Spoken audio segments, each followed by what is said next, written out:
There's T-Rex with Bang a Gong. Get it on.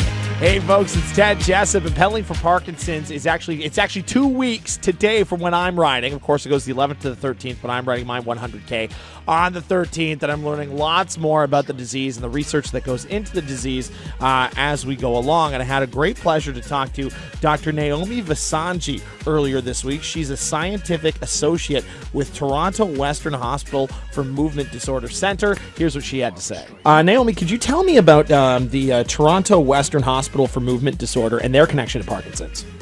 Sure. So the Toronto Western Hospital Movement Disorders Centre, where I work, we're one of the largest clinics in the area treating people with all kinds of movement disorders, including Parkinson's disease.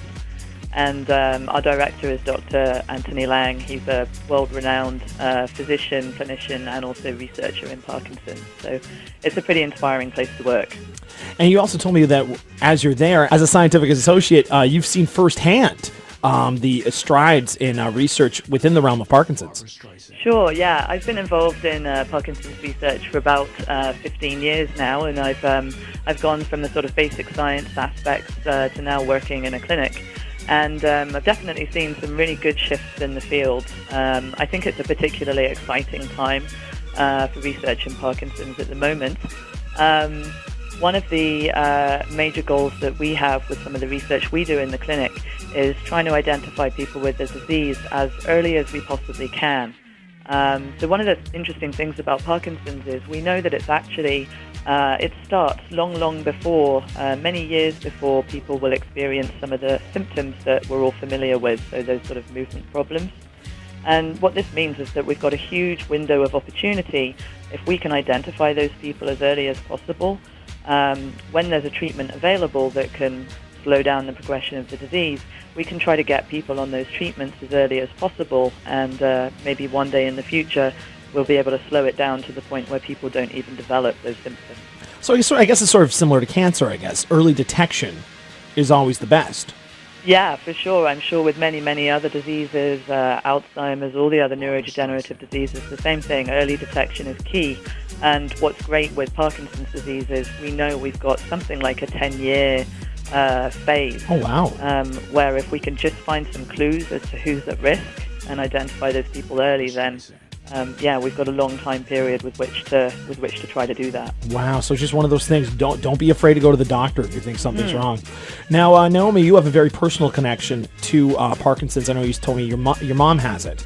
How being so related to Parkinson's disease and the research side of things and your knowledge of it, how did that help you deal with your mom's diagnosis?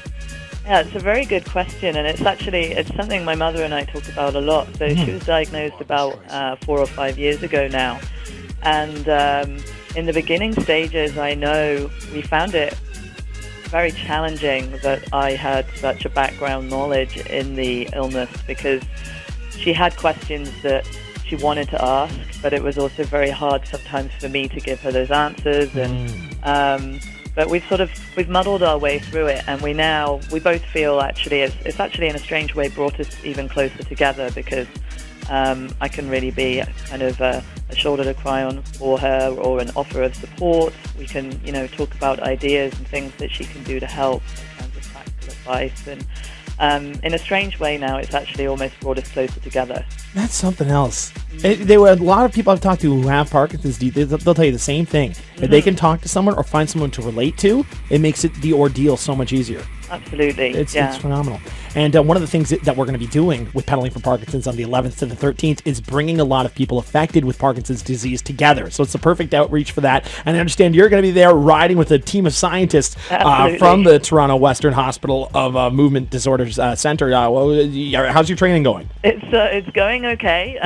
Yeah? I'm up to biking about 40 kilometers at a time on my training rides. Wow. And I'm going to have to whip some of my other team members into shape. They're a little bit behind me, but we're really excited to take part in the event. It's a really good opportunity for us as researchers and clinicians to get out into the community, get involved, and honestly, we want to give back because the Parkinson Society have been great supporters of the research we do. So this is a great way for us to try and get involved and give back to the community. Wow, I'm learning so much about the community involved with Parkinson's disease. This is fantastic and great to hear. So, Naomi, I'll be out there on the 13th on the Sunday. Excellent. So I'm looking I'll see you forward to there. seeing you and all the other researchers. Naomi, thank you so much for talking to me today. Thanks very much, Ted.